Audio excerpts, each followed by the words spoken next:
Ya, Bapak Ibu Saudara, hari ini, malam ini kita berjumpa kembali dalam acara Sebulan Pendalaman Dhamma SPD. Di kalimat itu ada kata yang penting ya. Apa kira-kira? Sebulan Pendalaman Dhamma ada 3 kata. Kata yang perlu digarisbawahi, sebulan pendalaman Dhamma. Mana? Dhamma. Pendalaman yang lain.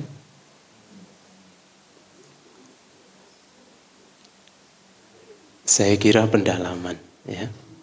Di situ ada mengandung predikat ya. Dalam arti ada sesuatu yang kita lakukan. Pendalaman, jadi kita belajar lebih jauh ya, lebih luas ya, harapannya seperti itu. Lebih jauh, lebih mendalam. Dan sejauh apa, sedalam apa ya masing-masing orang bisa berbeda.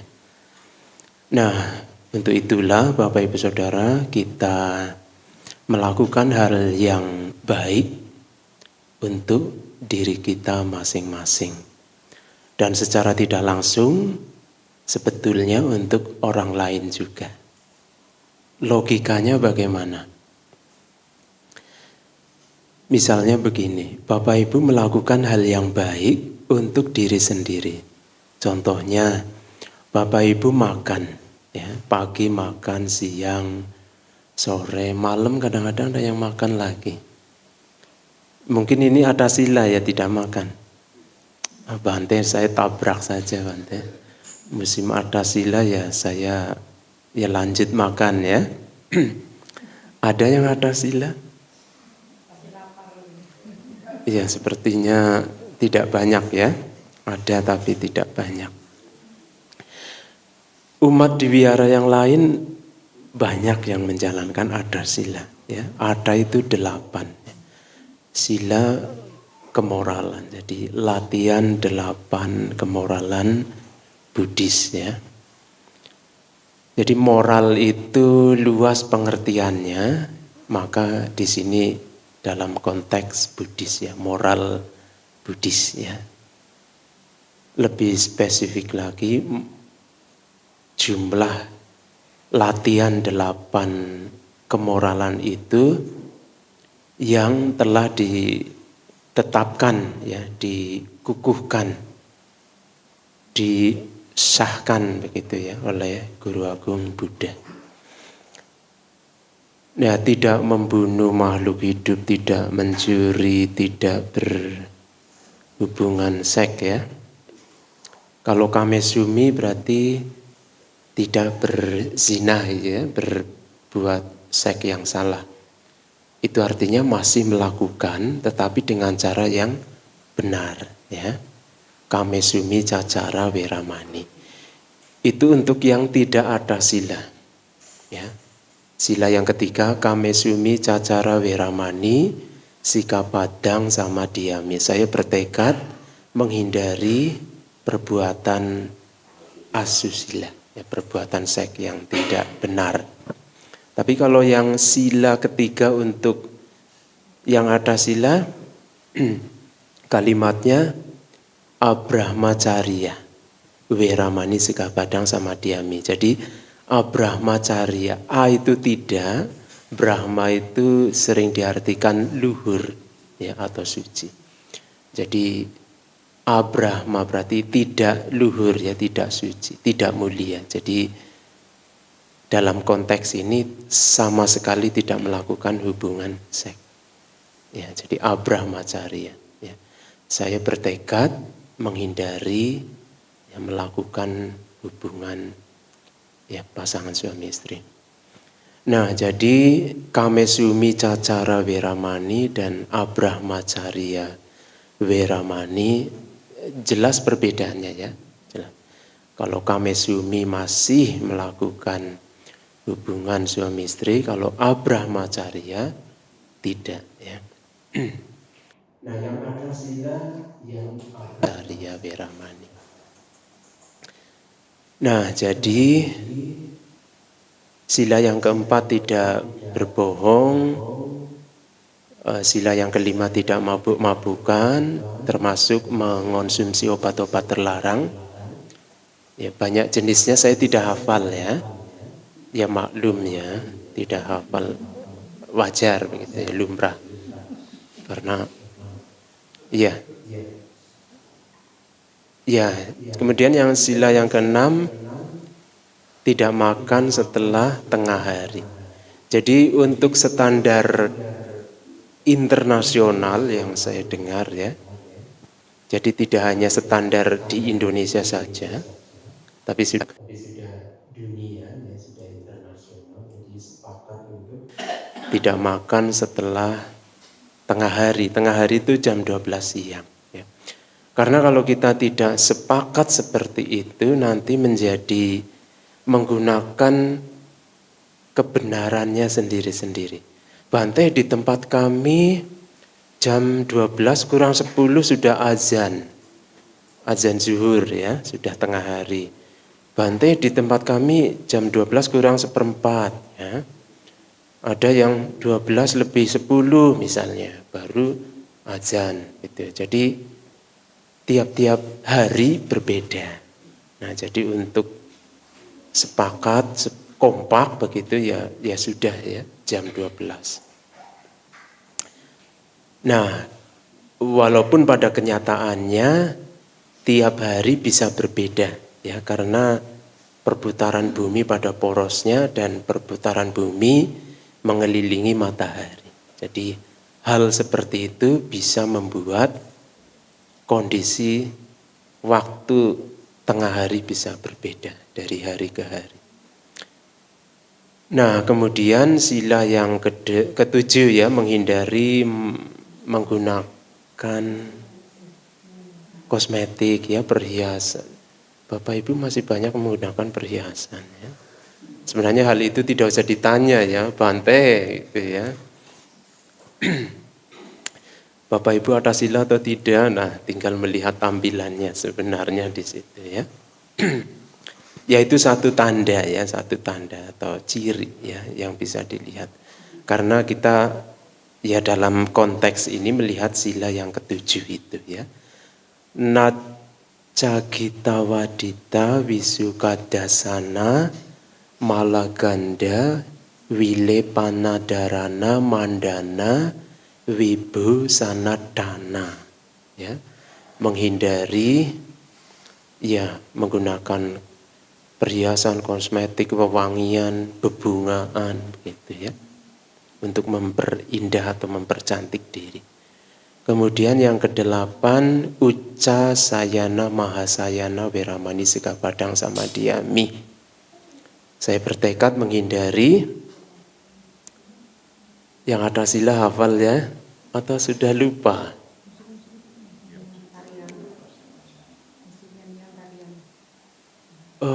Lain ya, kalau itu masuk ke yang 7 tadi.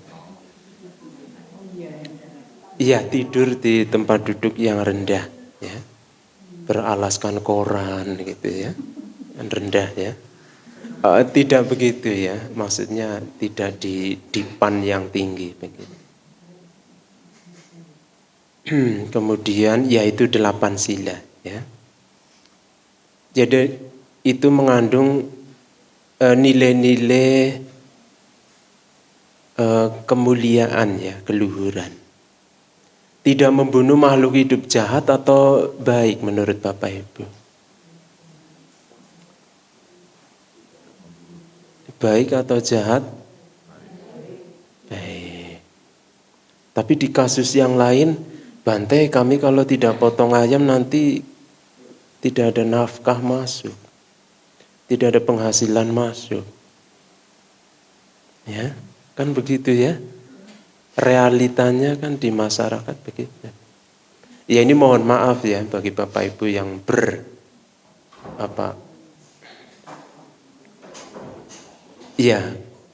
beraktivitas ya, potong hewan begitu ya. Ada yang tiap hari kerjanya potong hewan. Kan malu Bante mau angkat tangan Bante. Ya, setidaknya Bapak Ibu jujur pada diri sendiri ya, walaupun tidak angkat tangan ya. Ya, setidaknya Bapak Ibu mengakui pada diri sendiri bahwa saya potong hewan gitu ya. Artinya melakukan pembunuhan makhluk hidup. Nah, jadi di sisi yang lain membunuh makhluk hidup itu tidak baik ya, jahat, buruk ya, karena mendatangkan penderitaan pada makhluk lain ya, makhluk yang dibunuh itu. Karena belum tentu makhluk itu ingin mati segera, tetapi ingin menikmati hidup lebih lama dengan sanak keluarganya begitu ya. Kucing ya sanak keluarga ya, karena punya induk, punya anak, suaminya enggak tahu yang mana ya. Ya, jadi intinya mereka juga ingin bahagia menikmati kehidupannya, hidup dan kehidupannya. Nah, jadi di sisi yang lain membunuh itu jahat, buruk, tidak baik ya, tidak bermanfaat. Tetapi di sisi yang lain dengan tanda petik bermanfaat ya. Bisa untuk menghidupi keluarganya. Tetapi harus digarisbawahi ya, karena ada papan tulis, tidak ada. Oh itu dia. Ya garis bawahnya di sana ya.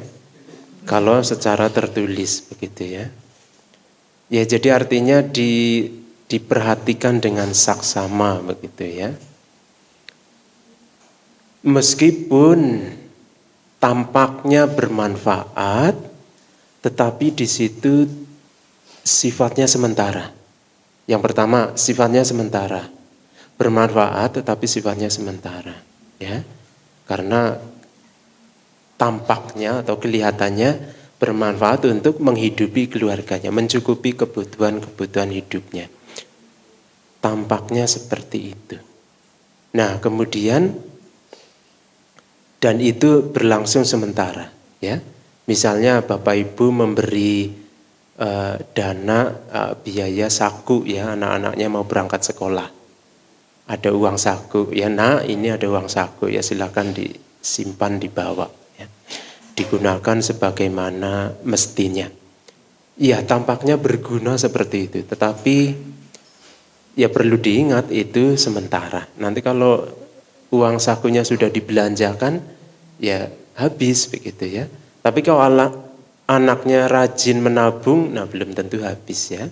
Masih sebagian disimpan di celengan ya. Kalau anaknya suka menabung, kalau boros ya sudah habis saat itu juga. Ada yang suka menabung? Saya harap harus ada. Harus ada ya, ini yang masih sekolah ya. Harus ada perbuatan menabung ya. Tidak harus banyak ya, tapi ada. Karena dengan berkumpulnya materi yang Anda tabung, nanti lama-lama kan menjadi gunung kan begitu ya. Pepatah lama mengatakan sedikit demi sedikit lama-lama menjadi bukit. Ya, bukit dulu ya, baru gunung gitu kan. Kadang gunung lebih besar dari bukit ya. Jadi artinya bertahap begitu ya. Iya, jadi belajar itu bertahap. Ya. Kemudian di sini ya ada tanda yang jelas ya. Kemudian ya di sisi yang lain membunuh itu tidak bermanfaat. Nah, sekarang mengacu ke sisi pandang Dhamma. Ya, sisi pandang atau cara pandang Buddhis ya. Guru Agung Buddha mengatakan membunuh makhluk hidup tidak bermanfaat. Ya, kalimatnya kurang tegas bagaimana coba? Ya, membunuh makhluk hidup tidak bermanfaat. Nah, kalau kita mendengar kalimat itu atau membaca, kita yang memiliki rasa ingin tahu yang besar, kita akan bertanya. Tidak bermanfaat yang bagaimana gitu ya. Kemudian apa alasannya begitu ya. Karena pada kenyataannya membunuh itu kadang membawa manfaat ya untuk menghidupi anaknya, keluarganya begitu ya. Bagaimana dengan hal itu ya? Tidak bermanfaat dalam hal apa begitu ya. Tidak bermanfaat untuk apa begitu. Ada tujuan apa sehingga membunuh dikatakan tidak bermanfaat. Nah, jadi banyak pertanyaan mengundang di situ, muncul di situ ya. Mengapa dikatakan membunuh makhluk hidup tidak bermanfaat, termasuk mencuri tidak bermanfaat ya, berzina tidak bermanfaat, apalagi berbohong, mabuk-mabukan ya, tidak bermanfaat. Kemudian berkata kasar, bergosip, memecah belah atau menghasut ya, tidak bermanfaat. Kemudian Bapak Ibu bisa membantu saya? Tidak serakah ya, tidak berniat jahat. Ini yang tidak bermanfaat berarti serakah ya, loba serakah ya. Jadi tamak begitu ya. Kemudian berniat jahat. Kemudian yang ke-10, tahu-tahu sudah ke-10 ya. Ya karena ini ada 10 ya. Berpandangan keliru. Ya, jadi ada 10 perbuatan yang tidak bermanfaat disebutkan di dalam kitab Majjhima Nikaya 9. Samaditi Sutta. Ada yang sekolah tinggi di sini? Siapa? Ayo tunjuk tangan. Menunjuk ke saya boleh lah ya. Ya maksudnya di perguruan tinggi hal ini saya harap sudah dipahami begitu ya. 10 perbuatan yang tidak bermanfaat. Ya. Kalau ada yang tidak bermanfaat, maka ada yang bermanfaat. Yang bermanfaat apa? Tinggal dibalik saja ya, untuk mudah menghafal. Membunuh makhluk hidup tidak bermanfaat, maka kebalikannya yang bermanfaat adalah menolong makhluk hidup. Ya, berarti ada karuna di situ ya, belas kasih, ada meta cinta kasih, ya begitu. Itu implementasinya, ya. Bahasanya agak susah disebut ya, karena ya mungkin berasal dari bahasa asing ya. Implementasi, penerapannya begitu ya. Nah, kemudian menghindari membunuh makhluk hidup, itu bahasa di sutanya begitu ya.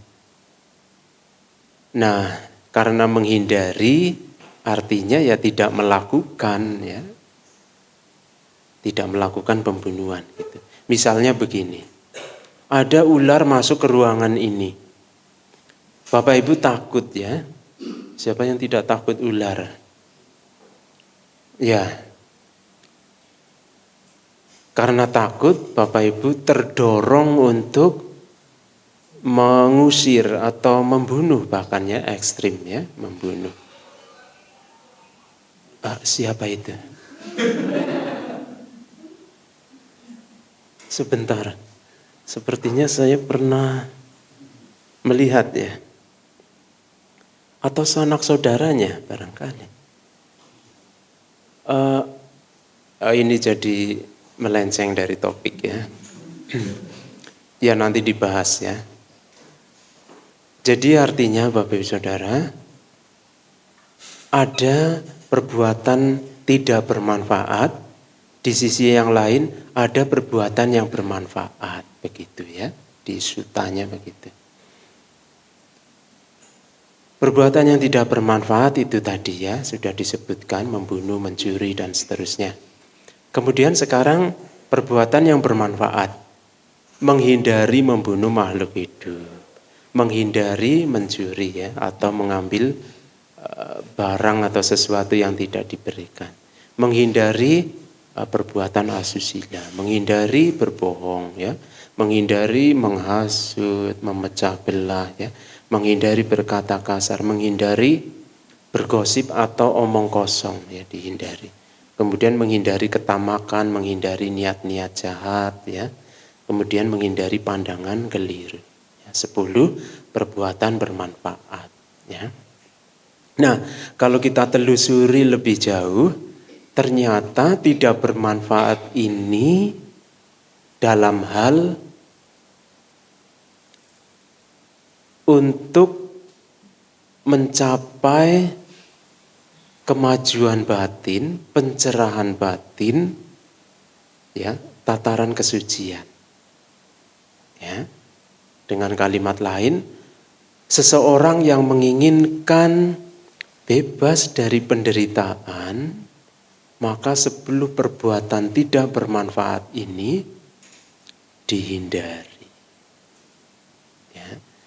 Jadi orang yang benar-benar atau siapapun makhluknya, karena makhluk itu kan tidak hanya manusia saja. Siapapun itu yang menginginkan benar-benar bebas dari penderitaan, maka 10 perbuatan yang tidak bermanfaat ini, membunuh, mencuri dan seterusnya itu tadi dihindari, ya. Tidak dilakukan. Mengapa? Karena kalau masih dilakukan itu artinya dia atau orang itu atau ya siapapun itu masih melakukan karma-karma buruk. Ya, membunuh kan karma buruk kan. Mencuri karma buruk ya. Melakukan perbuatan buruk maksudnya ya. Berzina dan seterusnya. Karena masih melakukan karma-karma buruk, maka akibat-akibat buruknya masih akan dipetik, ya, dituai. Ya. Jelas akibatnya adalah penderitaan, ya, karena kejahatan yang dilakukan. Dan sebaliknya kalau kebaikan yang dilakukan, ya, hal-hal yang bermanfaat yang dilakukan, maka hal-hal baiklah yang akan dipetik, ya, kebahagiaan, umur panjang, kesejahteraan, ya, tercapainya keinginan, dan seterusnya.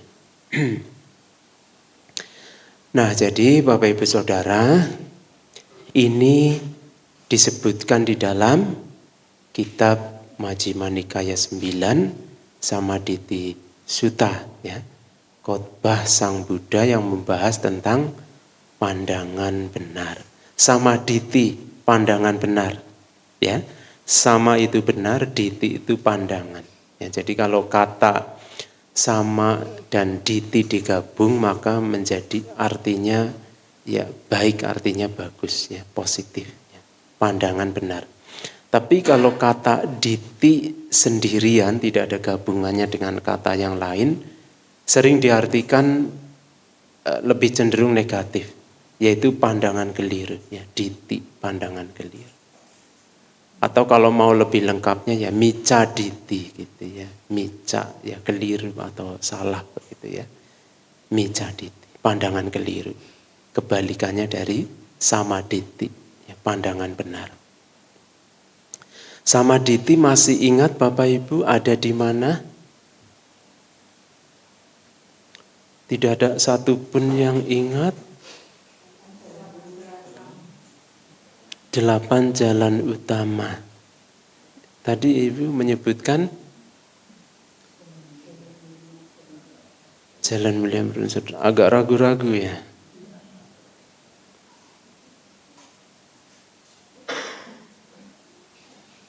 Tidak usah ragu ya, disampaikan saja. Karena ya Bantene orang ngapa-ngapa gitu ya. Iya, maksudnya tidak tidak bagaimana gitu ya, tidak. Ya, jadi artinya kalimatnya harus tepat begitu ya, karena ini akan mempengaruhi ke makna ya, makna yang kita pahami begitu ya. 8 jalan utama. Sepertinya tadi begitu ya Bu ya. 8, ini 5 tambah 3, 8 ya. 8 jalan utama. 8 jalan utama. Ada 8 jalan. Jalan mulia berunsur 8. Yang lain ikut begitu ya. Separuh ikut ibu yang ini, separuh ikut ibu yang ini. Ada 2 kelompok ya. Atau mungkin ada kelompok yang lain yang tidak menyebutkan. Nah, bahasa Palinya Arya Atanggika Maga. Arya itu suci, mulia. Arya Ata itu 8. Atanggika Maga, Maga itu jalan. Jadi jalan suci atau jalan mulia berunsur 8. Jadi jalan Arya berunsur 8, bukan 8 jalan utama. Beda kalimatnya ya, susunan katanya beda. Nah, saya harap nanti dirubah ya Ibu ya. Jadi unsurnya 8 tetapi jalannya 1. Ya. Jalan 1 memiliki unsur 8. Masih ingat Bapak Ibu? Pandangan benar, ucapan benar, suka melompat.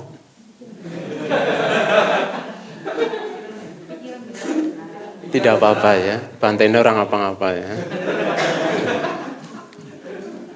Pandangan benar,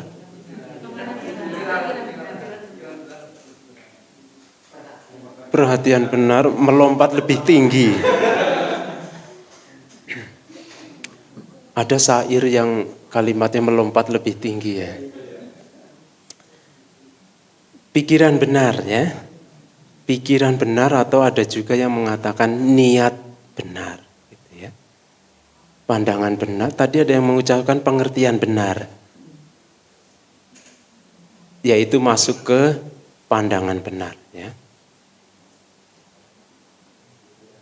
Karena memandang itu kan berarti orang itu mengerti gitu ya. Mengapa bisa mengerti? Di sini ada deretan kursi-kursi karena matanya memandang ya. Kalau matanya tidak memandang ya tidak melihat bahwa ada deretan kursi-kursi. Kan begitu logikanya ya.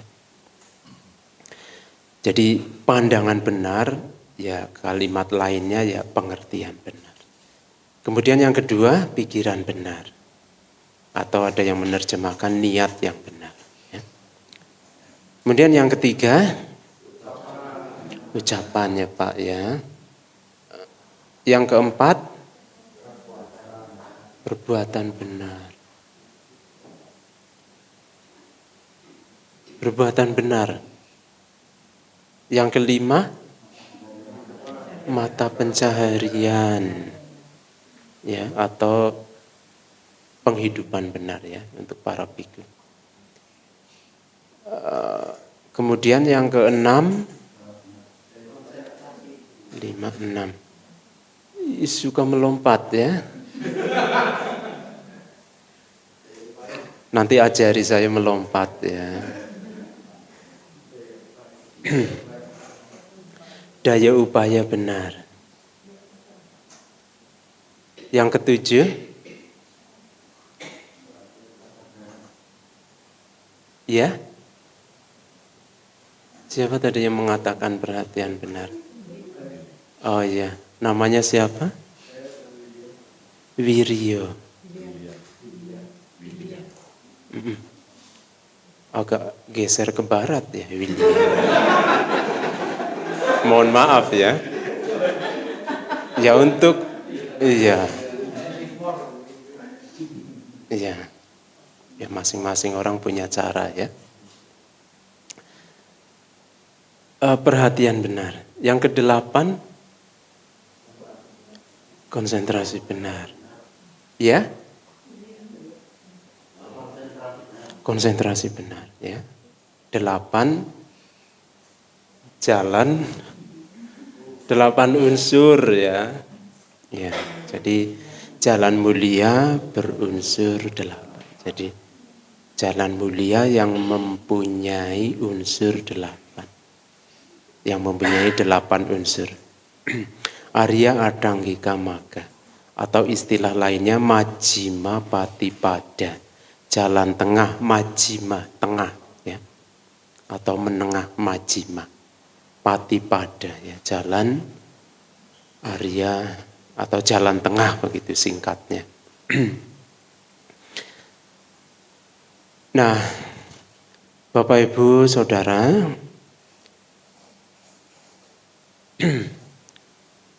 jalan mulia berunsur 8, Arya Adanggika Magga. Kemudian ada hal, saya bergeser ke topik yang agak berbeda, ya, tetapi masih di lingkup Dhamma pastinya, ya. Ada hal-hal yang kalau kita kaitkan dengan tadi ada 10 perbuatan yang bermanfaat dan tidak bermanfaat, ada kaitannya. Sekarang ada perbuatan yang bermanfaat yang bisa dilakukan sekarang. Ya. Kemudian ada perbuatan yang bermanfaat dilakukan nanti, ya, di masa depan. Kemudian ada perbuatan yang mengondisikan keakraban, mengondisikan persahabatan, ya, bisa terwujud begitu, ya. Nah, ini penting karena 4 aspek Dhamma ini kalau dilakukan benar-benar mengondisikan, mendukung sekali, ya, terciptanya atau terwujudnya suasana persahabatan, ya. Kata sahabat dalam bahasa Sanskerta mitra, ya, mitra atau mita, kalyana mita, ya, ya, dalam bahasa Pali kalyana mita, ya.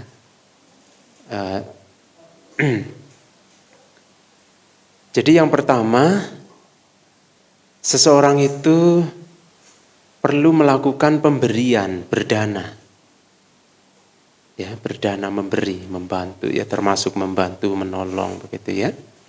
Tadi Koko siapa namanya? Berdana minuman? Tirta, ya. Ko Tirta berdana Tirta, begitu, ya. Real, ya, nyata, ya. Jangan tersinggung, ya, biasa saja. Ini tidak bermaksud seperti itu. Nah, berdana, ya. Jadi berdana itu orang itu melakukan, bisa langsung dengan tangannya sendiri, menyerahkan dengan kedua tangannya sendiri. Bisa juga minta tolong orang lain, ya. Nah, nanti ada karmanya sendiri, ya, yang dimintai tolong dengan yang minta tolong, begitu, ya. Karena kadang-kadang orang itu tidak sempat, ya, sibuk dengan hal-hal yang lain, jadi minta tolong. Tapi selama hal itu dilakukan dengan baik, dengan sopan dan seterusnya, ya baik dilakukan, itu, ya. Minta tolong dengan cara yang baik. Nah, Bapak Ibu Saudara, kedua orang itu sama-sama melakukan perbuatan baik.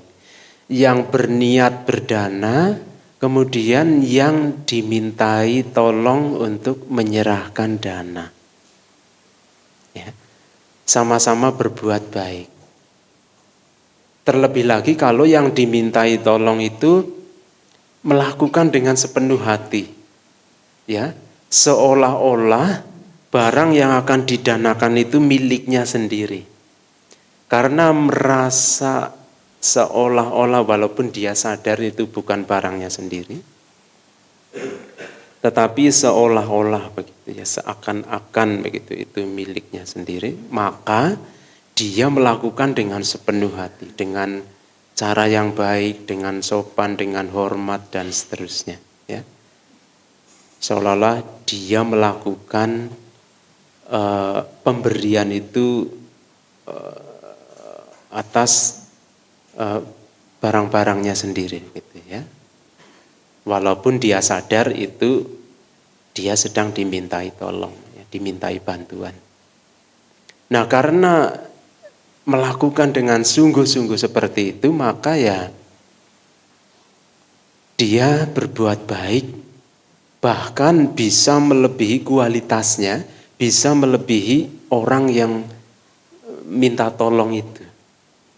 Ya. Buah dari perbuatan baiknya itu bisa lebih besar dari orang yang dimintai tolong. Bisa seperti itu kejadian. Di zaman Sang Buddha kejadian. Ya. Jadi nama-namanya pelakunya saya tidak hafal ya, tapi singkat cerita, setelah orang-orang itu meninggal, yang berdana, yang minta tolong itu terlahir kembali setelah kematiannya, terlahir kembali di alam surga tertentu. Sebentar ya, saya izin. Ini mohon maaf saya minum sendirian ya.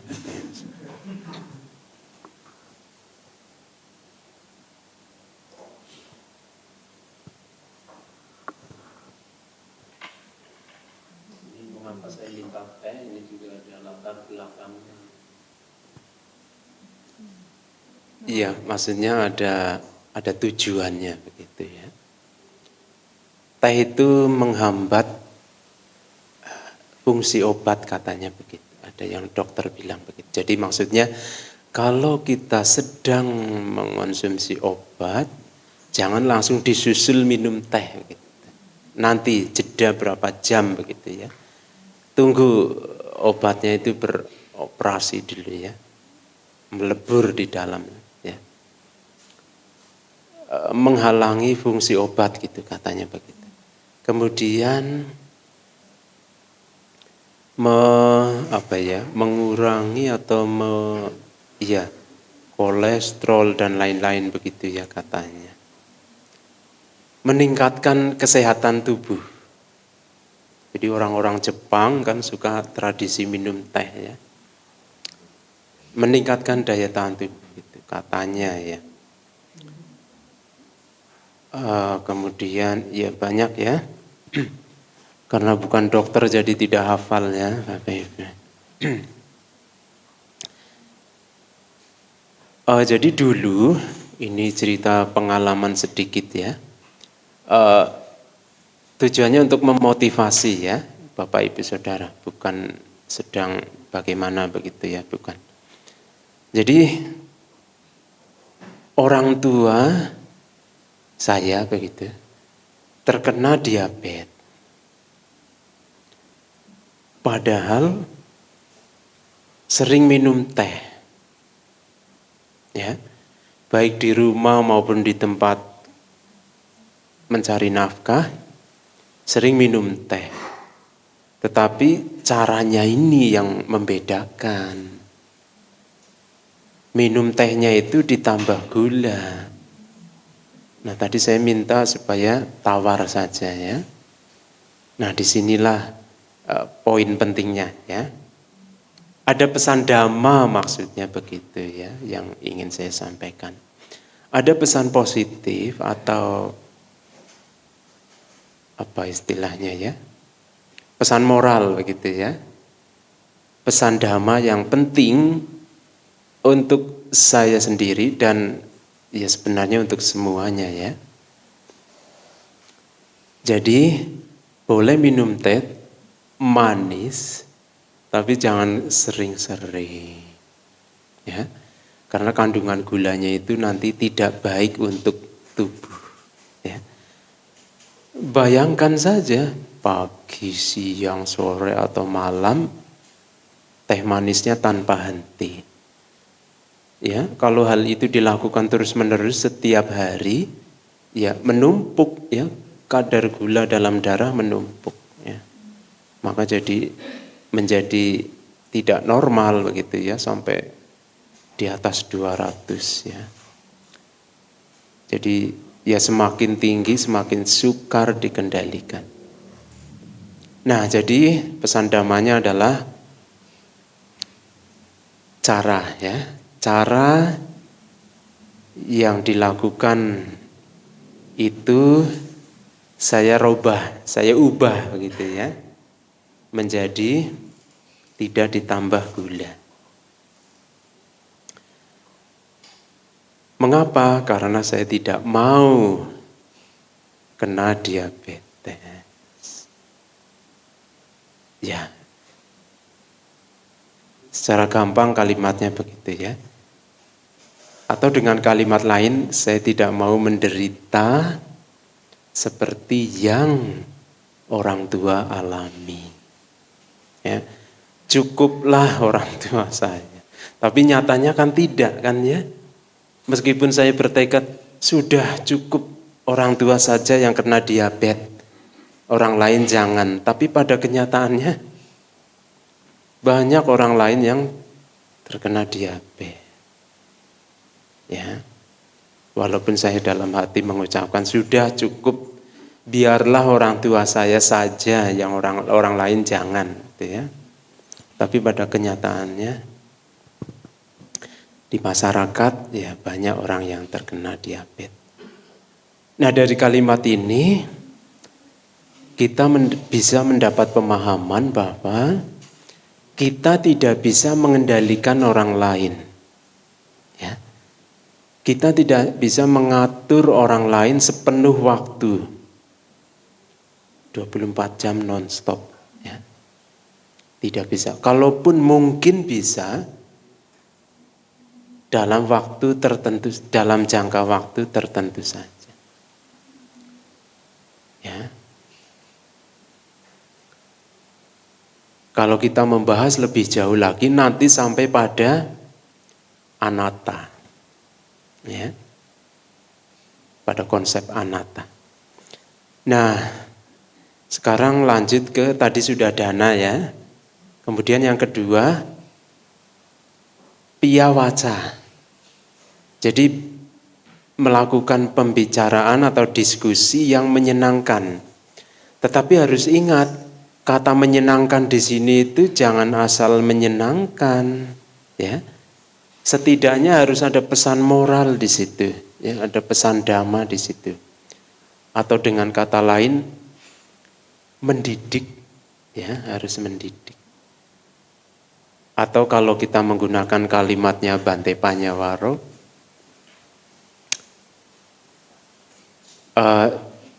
begini maksud saya memahami cara beliau menyampaikan suatu kalimat itu tidak lepas dari pesan dhamma mendidik itu. Ya. Jadi sekilas mungkin kalimatnya sederhana, tetapi di balik itu ada pesan moral, ada pesan dhamma. Dan sifatnya sangat mendidik. Ya. Bahkan sampai pada hal-hal yang sifatnya bercanda, guyonan. Jadi ternyata beliau kalau menyampaikan ceramah dhamma, ya sesekali bercanda begitu ya, menyampaikan guyonan gitu supaya tidak terlalu sepaneng ya. Tetapi terbatas ya, tidak semuanya dari awal hingga selesai bercanda tok isinya, enggak ya, tidak ya. Ada seriusnya. Piyawaca ya, jadi melakukan pembicaraan atau diskusi yang menyenangkan, nah pastinya bermanfaat ya. Mendidik. Mendidik ini juga mengandung makna berkembangnya kualitas mental, begitu ya. Majunya kualitas batin seseorang. Ya. Jadi kan sering ya dijumpai obrolan atau perbincangan yang kadang apa sih manfaatnya begitu ya? Alasannya apa, mengapa hal itu didiskusikan, dibicarakan begitu ya? Diomongkan begitu ya. Nah, jadi dari kata piyawaca ini juga ada pesan dhamma yang bisa kita ambil begitu ya. Bahwa misalnya kita mulai sekarang kalaupun mau berbicara, berbicaralah yang menyenangkan, bermanfaat, apalagi tepat waktu. Dan satu lagi penting ini. Ya, semuanya penting tapi ini tidak kalah penting. Disampaikan dengan meta, ya, dengan pikiran cinta kasih, bukan dengan pikiran kebencian. Ya.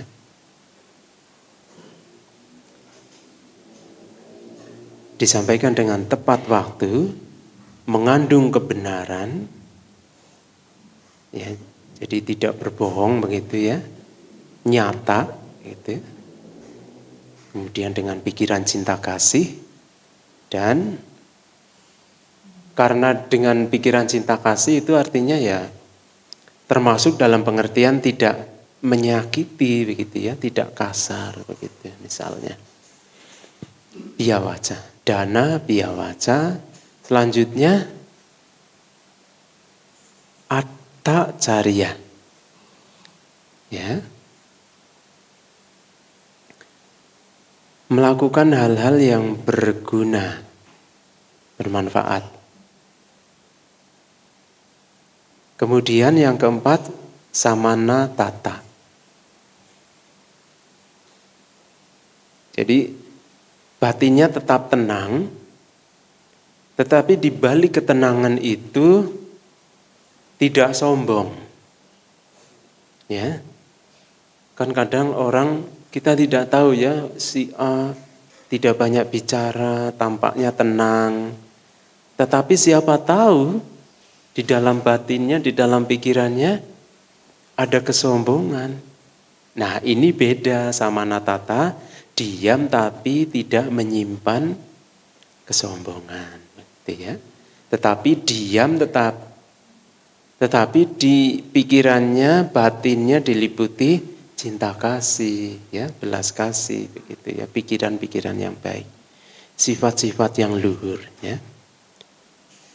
Brahma Vihara, ya, 4 sifat luhur begitu ya, metta, karuna, mudita, upeka, ya. Nah, kadang dijumpai ya di lapangan ya, di masyarakat ya. Bagaimana kalau suatu ketika kita melihat kecelakaan? Ini kadang membingungkan ya. Kita mau menolong, kita sedang terburu-buru, tidak menolong, aduh kasihan. Tuh kan.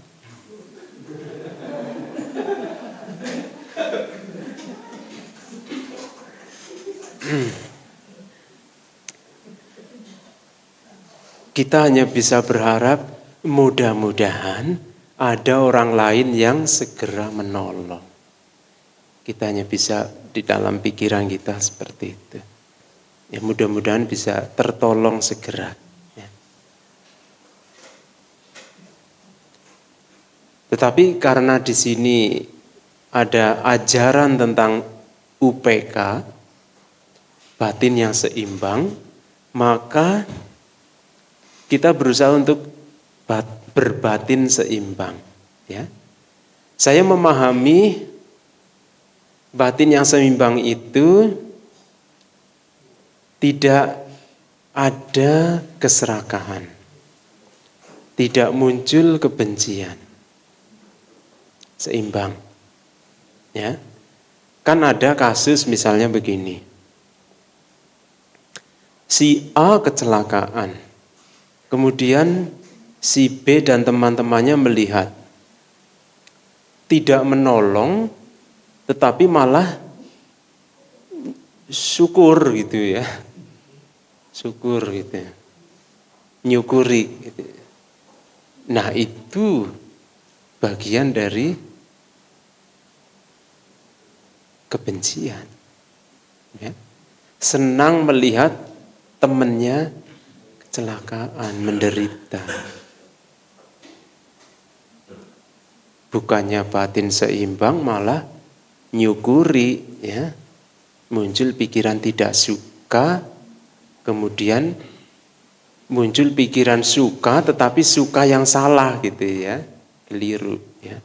Senang, gembira, kalau melihat orang lain menderita. Ya. Ini yang tidak sesuai dengan ajaran metta, karuna, mudita, dan UPK. Tidak sesuai, berlawanan. Nah di sisi yang lain kita tidak bisa menolong. Nah disinilah UPK dimunculkan. Ya. Memang kenyataannya benar-benar tidak bisa menolong. Lalu bagaimana? Apakah kita bersedih? Nelangsa? Melihat kecelakaan begitu? Nah ternyata Bapak Ibu Saudara, saya mendengar dari guru-guru yang mengajarkan Abhidhamma, bersedih itu bagian dari kebencian. Ini mungkin mengejutkan ya. Prihatin gitu ya, melihat penderitaan makhluk lain, turut prihatin. Itu juga bentuk sikap ya, dari dosa mula cita ya. Pikiran kebencian. Logikanya bagaimana? Ya semakin serius ya. Saking seriusnya sampai ada yang gitu ya. Ya seiring bertambahnya malam begitu ya. Ya jadi bersedih itu di situ ada keinginan. Keinginannya tidak tercapai, orang bisa bersedih, ya. Kenyataannya kan begitu. Kemudian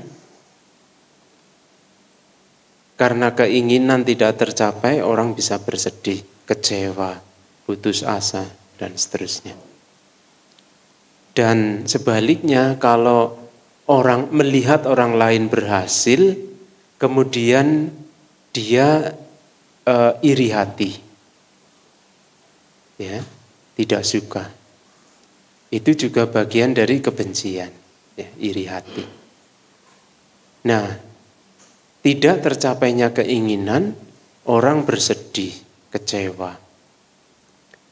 Nah, di situ kan ada keinginan. Di balik kesedihan, pikiran yang sedih atau sikap batin yang sedih, di situ ada keinginan yang tidak tercapai. Ya. Misalnya tiba-tiba ubantenya kok tidak hadir ya. Siapa yang mau menggantikan ceramah ini ya? Nah, jadi sedih ya. Jadi dengan tidak tercapainya keinginan atau harapan, orang bisa saja bersedih. Saya maunya ini malah kejadiannya seperti itu gitu ya. Jadi beda dengan keinginan. Nah, oleh karena itulah sering terjadi orang marah-marah itu karena keinginan dengan kenyataan berbeda jauh. Ya. Baik Bapak Ibu Saudara, sampai di sini mungkin ada yang ingin bertanya atau menyampaikan unek-uneknya, ya monggo silakan. Ini jamnya tepat ya Bapak Ibu.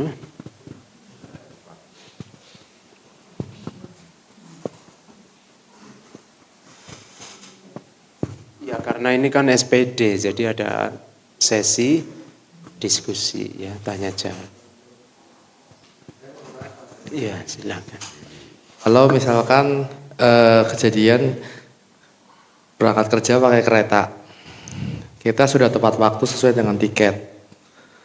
Ternyata tiket keretanya datangnya telat. Kalau kita mikir UPK kan tenang-tenang aja gitu kan. Udah kerja telat, keretanya telat, tambah ngaret, sampai kerja telat dimarahi bos. Itu gimana Bante? UPK-nya harus bagaimana? Iya, terima kasih ya. Silakan duduk kembali.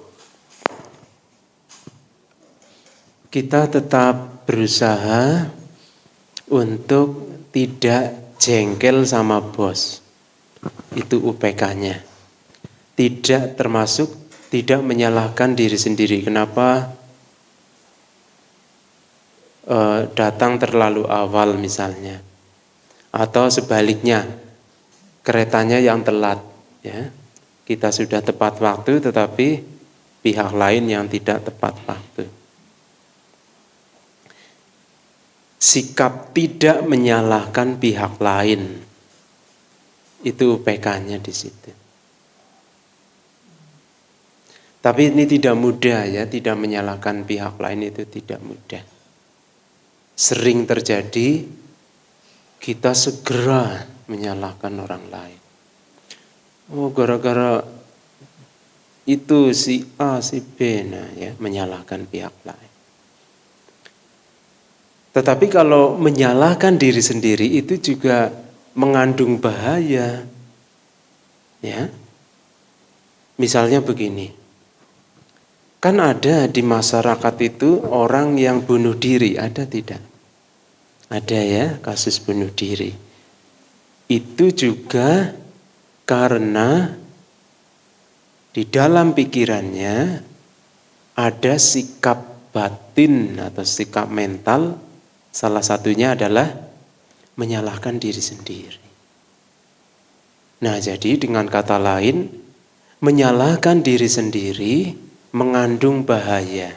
Ya, kalau hal itu tidak dicerna begitu ya, dicerna dengan baik, dengan bijak, bisa berakibat fatal seperti itu. Mungkin di satu sisi bermanfaat ya, melihat kesalahan diri sendiri begitu ya. Jadi kalimat menyalahkan diri sendiri harus dipahami di situ ada penyadaran ya. Menyesal itu mengandung penyadaran. Mungkin kalimatnya begitu ya. Jadi menyesal itu bukan berarti sesuatu yang tidak boleh. Karena di balik kalimat itu ada penyadaran. Ya. Tetapi, nah ini ya harus digarisbawahi. Jangan terus-terusan menyesali sampai berlama-lama begitu ya, karena nanti bisa memunculkan sikap mental yang itu tadi ya, menyalahkan diri sendiri. Nah, jadi berusaha tetap seimbang ya, Pak ya. Pak William ya. William atau William ya. Sepertinya tulisannya William. A ya, William. Ya. William. Ejaannya William. Atau terserah saya begitu. Ya. Berusaha tetap seimbang supaya, nah, tadi kan yang sudah disampaikan ya. Berusaha praktek berbatin seimbang ya. Tidak menyalahkan bos, walaupun nanti sampai tempat kerja bosnya jengkel, marah-marah. Berusaha untuk tidak menyalahkan bos. Kok saya dimarahin bos ya? Ya karena berangkat telat. Mengapa berangkat telat? Karena keretanya telat. Kemudian walaupun kita sudah tahu keretanya yang telat, kita juga tidak terus-terusan menyalahkan keretanya. Ya. Atau yang menyusun jadwal perkeretaan itu ya. Kemudian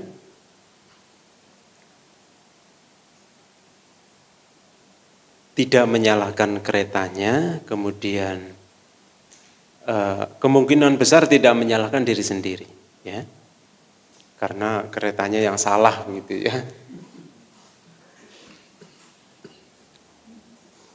Kemudian ini saya agak lupa tadi,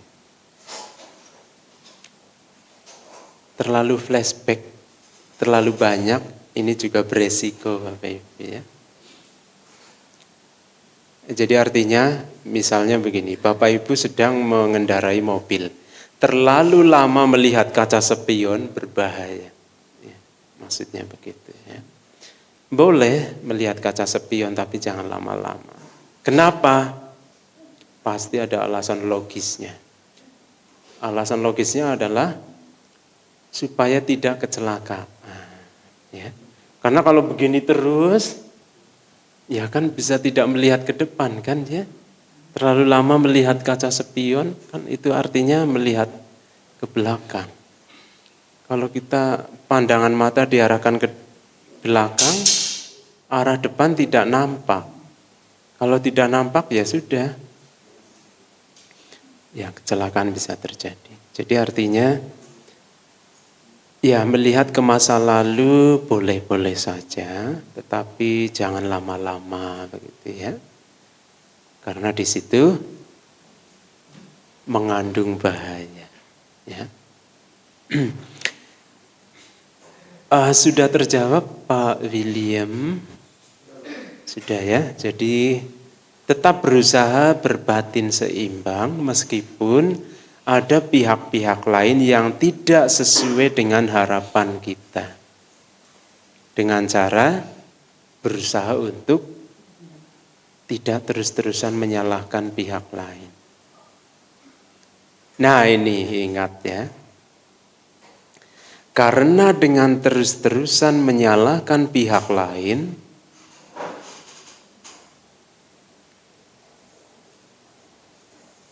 memunculkan karma-karma buruk.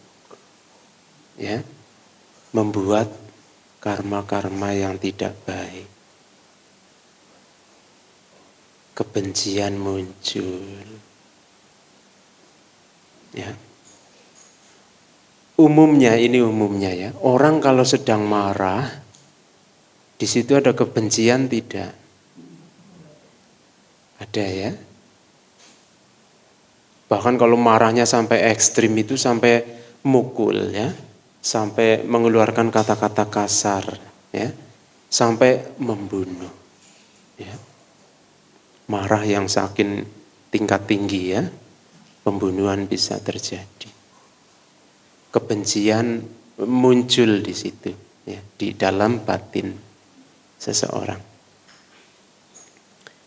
Nah, terlalu lama menyalahkan pihak lain beresiko tinggi, ya, bisa memunculkan karma-karma buruk. Ya. Jadi kebencian bertumpuk-tumpuk di situ. Ya, yang lain? Ya, silakan. Selamat malam Bante Upasanto. Tadi siang kita udah ketemu ya, waktu saya jemput Bante. Nah, tadi saya juga menyampaikan soal anak saya yang kuliah di Bogor. Ini pertanyaan saya ada kaitannya dengan Pancasila Buddhis yang sila pertama, yaitu aku bertekad untuk menghindari pembunuhan. Saya mau tanya kepada Bante, begini Bante. Ini kan belakangan saya ada 2 pertanyaan sebenarnya. Kan hawa panas banget ya seperti ini. Nah itu kadang-kadang di rumah saya itu semut-semut pada keluar Bante, banyak banget. Saya tuh tidak pernah sedia baygon untuk membunuh semut atau nyamuk karena saya tuh bertekad untuk tidak saya bunuh meskipun mereka kadang-kadang mengganggu, saya usir secara biasa. Tapi tetap kadang-kadang ada yang kebawa mati juga akhirnya karena kesapu atau kebuang di tempat cucian piring. Itu yang pertama. Dan yang kedua berkaitan dengan anak-anak saya Bante yang kuliah pertanian, dia kan kuliah di Bogor, di IPB. Sebagai petani, dia kan sedang ngurusin ladang Bante. Sekarang kami sedang nyawa ladang untuk nanam jagung sama kedelai. Dia tuh pernah bertanya juga kepada saya, ada hal yang tidak bisa dia hindari, yaitu ketika ingin menyelamatkan panen, maka dia harus dalam tanda kutip pembunuh. Baik itu sengaja atau tidak sengaja, atau ketika dia ke ladang dia nginjek-nginjek semut atau nginjek-nginjek binatang terpaksa. Nah itu kan saya pernah bilang sama dia, yang penting saya dengar kalau dalam agama Buddha, saya pernah tanya juga sama seorang Bante adalah itu cetananya, niat kita untuk tidak membunuh. Kalau sampai membunuh itu memang betul kayaknya ada hitungan karmanya. Saya pengen tanya sama Bante supaya lebih mantap lagi malam ini, apakah ada tindakan yang bisa saya lakukan atau anak saya lakukan untuk ibaratnya kayak menetralisir atau bayar gitu loh Bante, supaya akibat atau impact perbuatan buruk yang dengan tidak niat membunuh walaupun akhirnya sampai membunuh itu bisa tidak menyebabkan karma buruk bagi saya atau anak saya di masa akan datang gitu loh Bante. Saya harus bagaimana? Saya sudah berusaha sekuat tenaga untuk tidak membunuh, toh tetap ada yang terbunuh juga, semut-semut di rumah saya, entah keinjek, entah ke buang karena di tempat cucian, dan anak saya itu ketika di ladang itu juga tidak mungkin bisa 100% steril untuk tidak membunuh. Demikian Bante, terima kasih banyak. Terima kasih. Ada makhluk-makhluk yang terbunuh meskipun kita tidak berniat membunuh. Itu realita, ya, kenyataan hidup. Termasuk kalau kita berusaha untuk tidak makan daging, ya. Kita sudah berusaha untuk misalnya menghindari pembunuhan dengan cara misalnya makan daging, tapi ya memang yang sudah mati pastinya ya. Nah, kita berusaha menghindari pembunuhan makhluk hidup. Tapi di satu sisi ada makhluk yang terbunuh.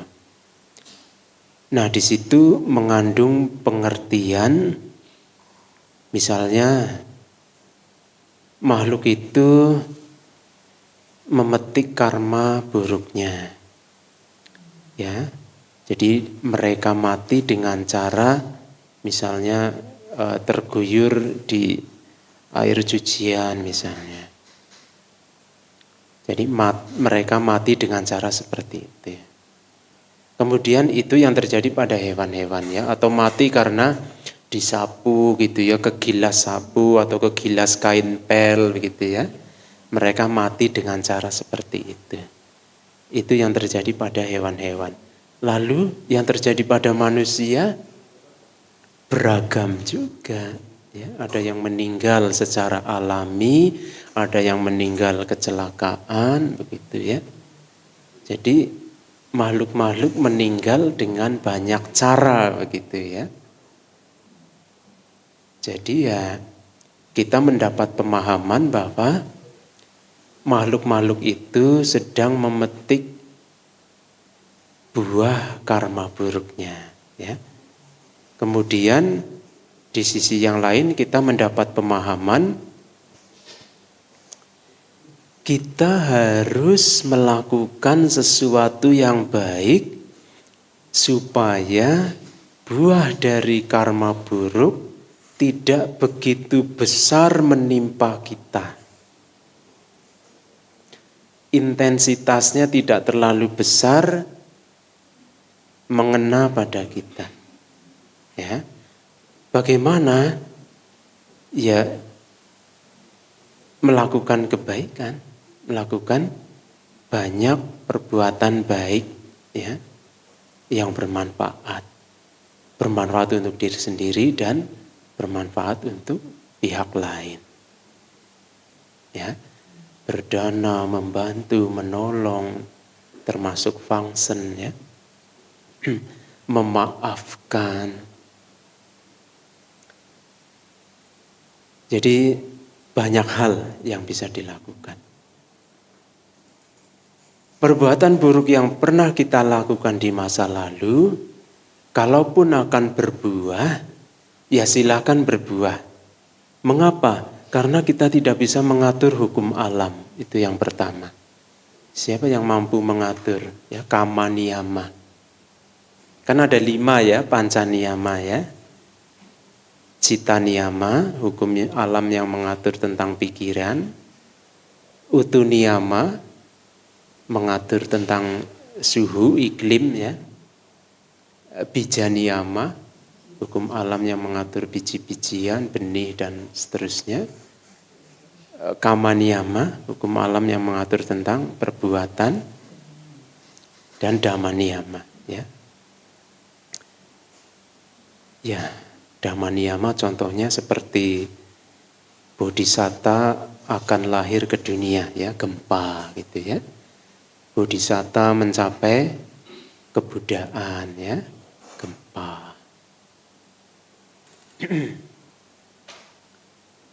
Nah, melakukan hal-hal baik ya. Karena itu kalau kita mau menggunakan kata wajib ya bisa juga itu wajib dilakukan. Karena alasannya adalah umumnya makhluk-makhluk itu menginginkan kebahagiaan hidup. Ya. Tidak satupun yang menginginkan penderitaan. Ya. Umumnya seperti itu. Karena menginginkan hidup yang damai, yang tentram, bahagia, rukun, begitu ya. Ya, kebaikan harus dilakukan. Bukan kejahatan atau keburukan. Karena berlawanan sekali ya. Kejahatan dilakukan ya penderitaan dipetik ya. Kebaikan dilakukan, kebahagiaan dipetik ya.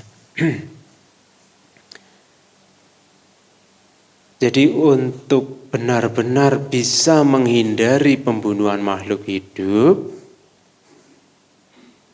kalau mau yang benar-benar tingkat tinggi, pakai jubah ya.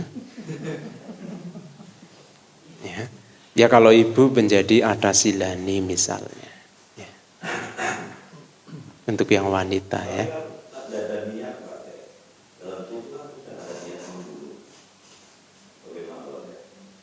Berat.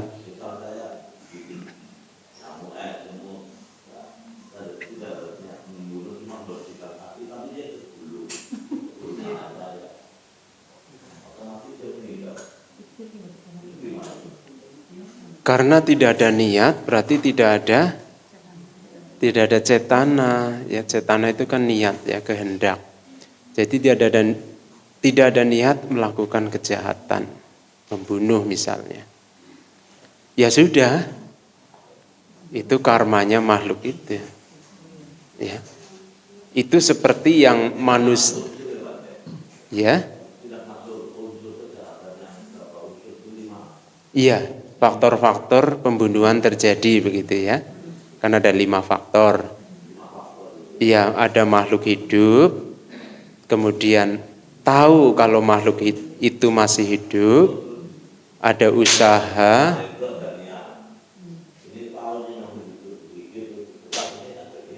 Saya jadi kaget, Pak.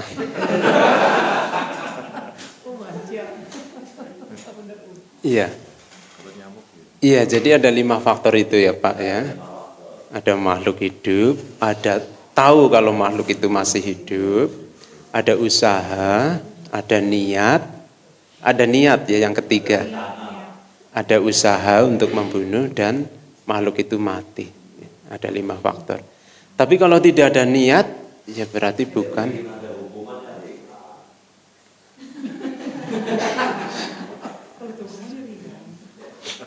Saya harus minum ah.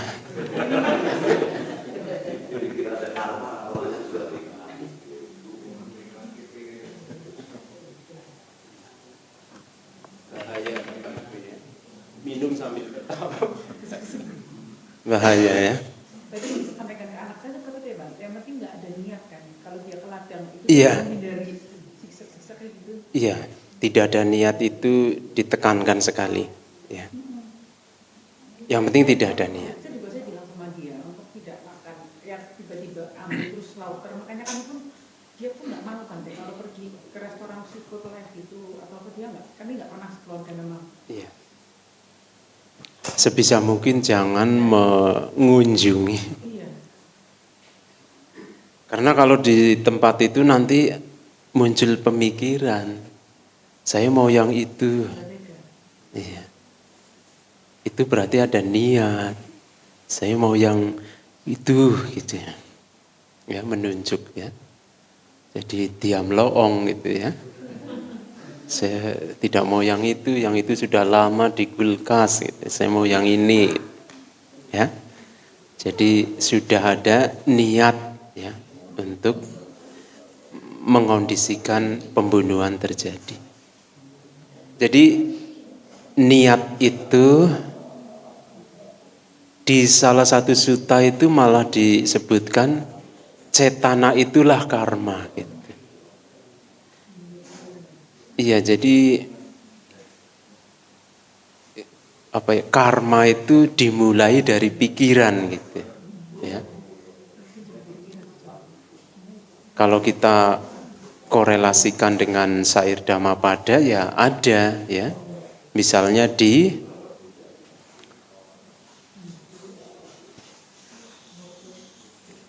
iya, jadi saya harus fokus ke sana ya.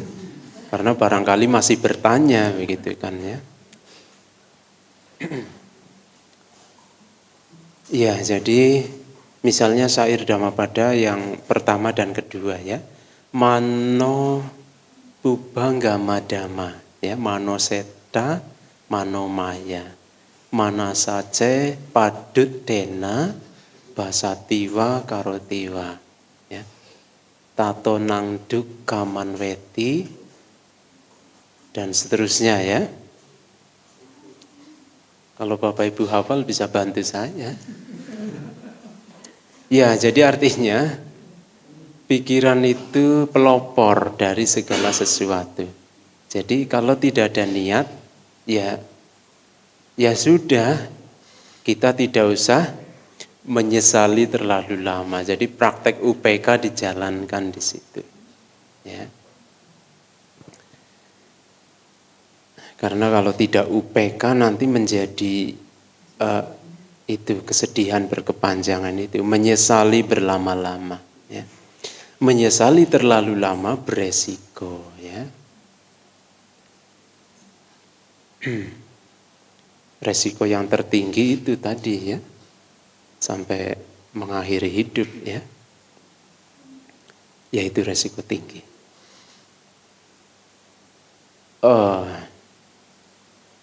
Pastinya ada resiko yang lebih tinggi lagi ya, karena setelah kematian orang itu bisa terlahir kembali di alam menderita, ya, di alam rendah. Ya. Niraya, Tiracana, Peta, Asura. Ya. Alam neraka, alam hewan, alam setan atau hantu kelaparan, dan alam asura, ya, raksasa. Nah, jadi bahaya-bahaya bisa terkondisikan, ya, bisa muncul ya karena ya karma-karma buruk dilakukan. Jadi penekanannya adalah niat itu, ya, cetana, kehendak, ya, niat. Kalau kita tidak ada niat, ya sudah, ya, hal itu terjadi. Kemudian makhluk-makhluk itu mati kalau kita tidak membunuh, kita tidak panen, begitu ya.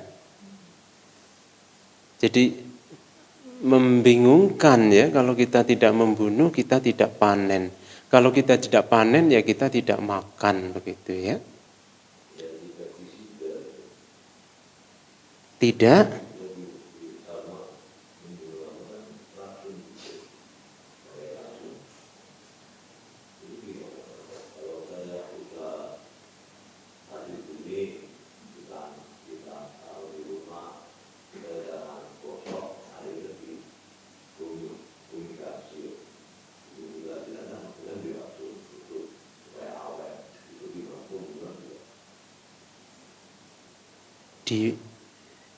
Dikasih racun.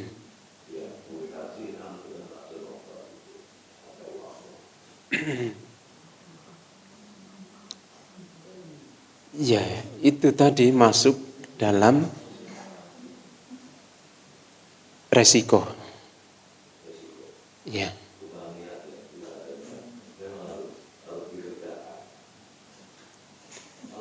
Di satu sisi menyelamatkan hasil panen. Di sisi yang lain kita ya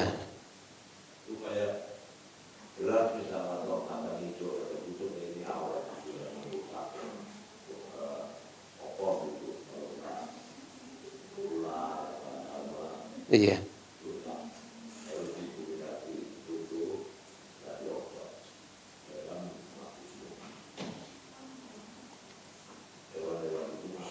Iya.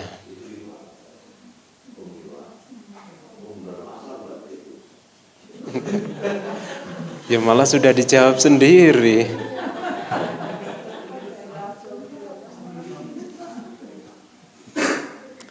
Iya.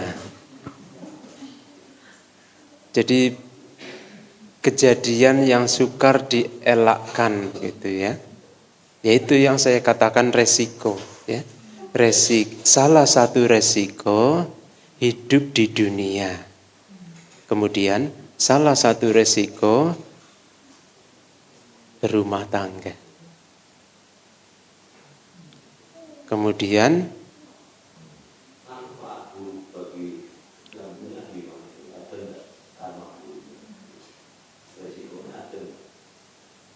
niatnya. Nah, sekarang niatnya, ya, kembali ke niat.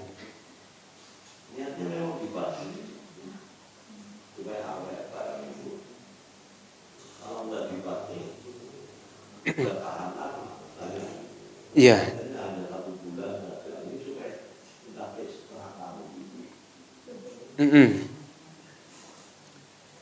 Kadar, ya Pak, ya. Kadar niatnya. Analoginya begini. Iya, kita menggunakan analogi, ya, perumpamaan, ya. Ini sering disampaikan oleh Bante Utamo, ya. Mudah-mudahan Bapak Ibu sudah pernah mendengar. Jadi kalau tentara di medan perang membunuh lawan-lawannya, dia melakukan pembunuhan dengan sengaja. Dengan terpaksa. Kalau dia tidak membunuh lawannya, dia akan dibunuh oleh lawannya. Ya.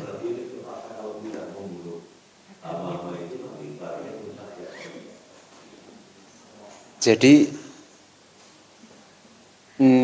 kadar niatnya itu karena terpaksa, maka buah karma buruknya itu tidak terlalu besar.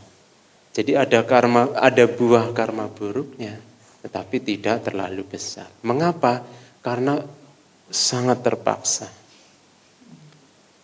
Berbeda kalau Bapak Ibu membunuh ayam misalnya dengan penuh kebencian, mati gue gitu ya misalnya, dengan penuh kebencian, itu karma buruknya besar dan akibatnya bisa besar pula. Mengapa? Ya karena kadar niatnya itu besar. Nah jadi kalau misalnya Bapak Ibu melakukan kejahatan, sebisa mungkin kadar niatnya itu sedikit, ya. Jangan disertai dengan kebencian yang menggebu-gebu gitu, jangan. Ya artinya kita bisa mengatur waktu begitu ya. Menyeimbangkan begitu ya. Saya langsung ke solusi saja ya. Setelah tadi kadar niatnya sudah terjawab ya. Kemudian solusinya sebenarnya tadi sudah disampaikan ya. Banyak-banyak berbuat baik ya, dan kurangi kejahatan. Ya syukur pisan tidak melakukan kejahatan, tetapi kan itu tidak mudah ya. Sama sekali tidak melakukan kejahatan mungkin bisa, tetapi bukan hal yang mudah ya. Nah, karena itulah dikurangi ya. Dikurangi mengandung pengertian belajar dhamma itu bertahap begitu ya. Melakukan kebajikan itu bisa bertahap. Atau kalimat lain, untuk meningkatkan kualitas batin, seseorang bisa dengan cara setahap demi setahap. Ya.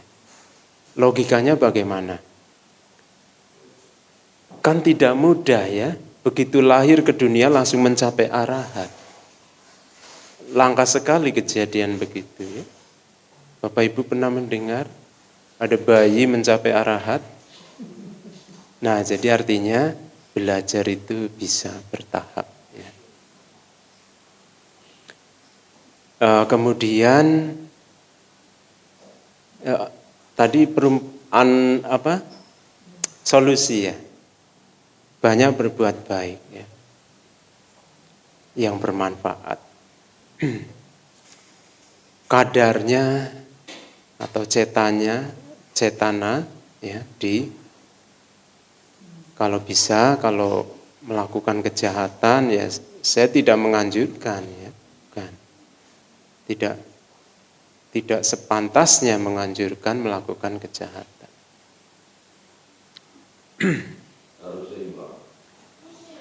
Ya benar Pak, benar. Seimbang ya PK.